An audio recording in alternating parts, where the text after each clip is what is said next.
Salut, c'est dans la poche. Aujourd'hui, nous sommes à la Ronde Maison à Herbizel pour le week-end du bois.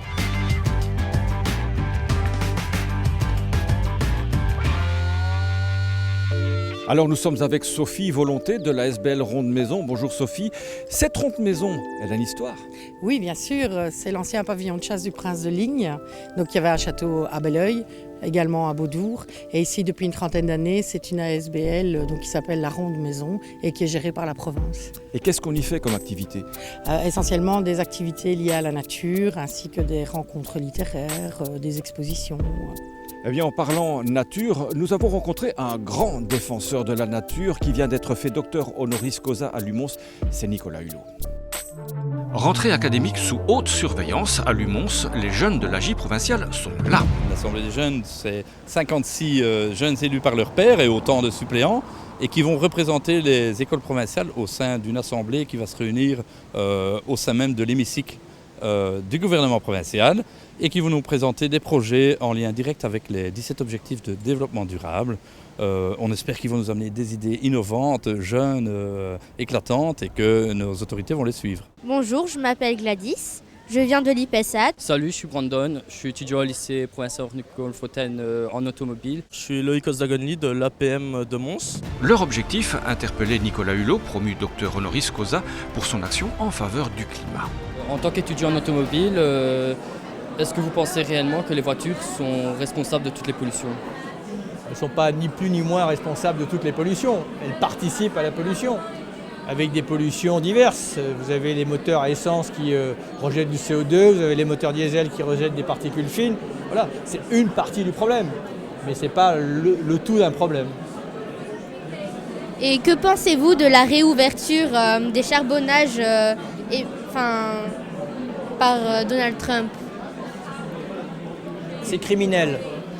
Voilà, tout simplement ce que j'en pense. La science nous a dit des choses très précises. Donc on n'a même pas l'alibi de dire on ne savait pas. On sait maintenant que les énergies fossiles sont la principale cause des changements climatiques. Que les changements climatiques, on est sur un seuil, un point de bascule. Qu'on doit sortir des énergies fossiles le plus rapidement possible. Donc ça va dans le contresens de l'histoire. Ce n'est pas le moment de réouvrir, c'est le moment de fermer en grand. Voilà. Et l'histoire retiendra que ce type d'attitude est criminel. Que pourriez-vous proposer aux jeunes comme action pouvant être réalisées contre le développement durable et l'écologie, outre les différentes manifestations qu'on aurait pu faire, qui n'a pas vraiment marché niveau politique? Soyez un peu patients, les politiques vous ont entendu. Ils sont même un peu inquiets parce qu'ils sont surpris que tout d'un coup la jeunesse se fasse entendre. Et gardez la pression, ne vous résignez pas, et toujours dans un cadre non violent. Je vous le dis simplement parce que ça ne mène à rien, la violence entraîne la violence, et ce que vous faites très bien. Après, vous avez 1000 manières de vous engager. Vous pouvez rejoindre des associations, donc ça vous permettra d'abord d'approfondir le sujet, et les associations vous donneront les possibilités d'agir très concrètement dans un secteur ou dans l'autre. Mais faites aussi, pardon de le dire, du prosélytisme. Essayez de convertir autour de vous. Mais posez-vous, comme vous dites, la question au quotidien. Mettez de la conscience au quotidien dans vos comportements et dans vos gestes. Posez-vous en permanence la question, est-ce que je peux faire mieux? Voilà. Est-ce que ce que je fais là, je le fais en toute conscience ou je le fais simplement parce que j'ai été conditionné? Ça a l'air de rien, mais c'est très important. Rentrez dans une espèce de chemin de progrès. Ils ont un mandat de 2 ans, ils ont une enveloppe de 100 000 € et ils ont aussi un pouvoir décisionnel. Et donc selon vous, dans les 2 ans qui viennent ici, qu'est-ce qu'ils pourraient mettre en place et qui aurait vraiment un impact à leur échelle? Bon, écoutez, je ne connais pas les problématiques locales, mais intéressez-vous par exemple à ce qu'on appelle la restauration collective. Faites en sorte ici, peut-être dans tous les établissements publics, et pourquoi pas plus tard privés, que l'alimentation, c'est souvent des millions de repas chaque année, s'approvisionne à une agriculture de qualité, une agriculture biologique. Vous pouvez peut-être déjà exiger ça. Voilà. Commencez par ça. Mais après, c'est bien que vous consacriez du temps à ce qu'on appelle la démocratie participative et la démocratie élaborative. Mais soyez exigeants. Ne vous laissez pas abuser. Ne servez pas simplement de caution.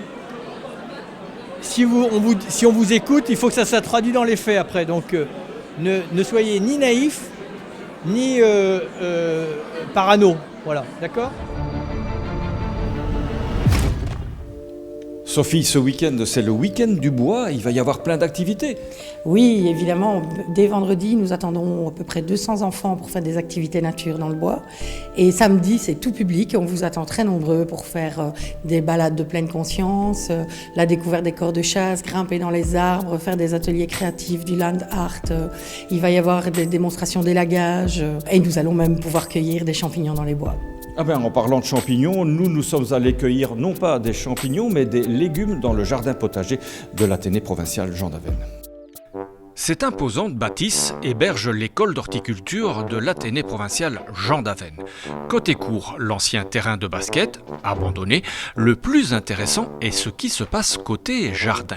Qu'est-ce que vous coupez là ? De la tétragone. Ça a un peu la même saveur qu'un épinard avec un petit goût plus noisette. Et pour mettre du beurre dans la tétragone, les enseignants ont eu l'idée de vendre une partie de leur production aux messes de leur école dans le cadre du projet Proxial pour une alimentation saine. L'idée était venue avec le projet Proxial qui mettait donc en évidence tout ce qui était de proximité, local et si possible bio. Donc c'est pour ça qu'on a voulu avoir notre certification bio pour vraiment rentrer dans le projet vraiment complet, quoi. Mais vous avez tellement bien travaillé qu'il y a trop. Donc on s'est dit que la meilleure alternative, c'était d'abord de faire plaisir à nos collègues et puis on a ouvert au grand public. Ici, on ne cultive que des légumes de saison. Nous avons l'escarole qui n'attendent plus que la ratatouille. C'est malheureusement la fin des haricots par ici. Nous avons du céleri blanc idéal pour les moules, les poireaux qui attendent donc d'être cuisinés. Et ici, nous avons des bêtes, mais elles plaisent aussi à nos clients, mais aussi à notre chevreuil. Et nous avons là-bas au loin la fin des rhubarbes. Chaque vendredi, Céline envoie à ses abonnés la liste des légumes fraîchement récoltés. Ensuite, le lundi, je viens analyser toutes les commandes que j'ai reçues. Ici, par exemple, donc, j'ai une dame qui prend 1 kg d'oignons, 2 butternuts et 1 kg de poivrons. Et elle vient le lundi après-midi. Et la cliente, la voici justement. Vous êtes une cliente assidue ? Il y a peu de temps que je connais le système et je suis contente, donc je reviens, oui. Pourquoi vous venez ici ? Parce que c'est bio, on va dire que c'est local aussi en plus. Les oignons, quand je vois par rapport à ce que j'achète au magasin, sont bien frais. Donc voilà, je suis contente de la qualité.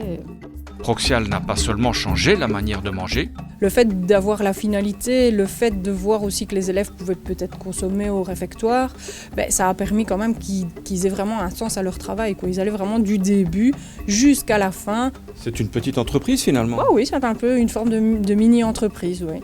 À l'école d'horticulture, on prépare déjà l'hiver. Chaque mercredi, nous avons l'aide de volontaires de la fondation SUSA. Et aujourd'hui, ils sont venus nous aider pour le forçage des racines de chicon. Rendez-vous dans 6 semaines pour les premiers chicons au gratin.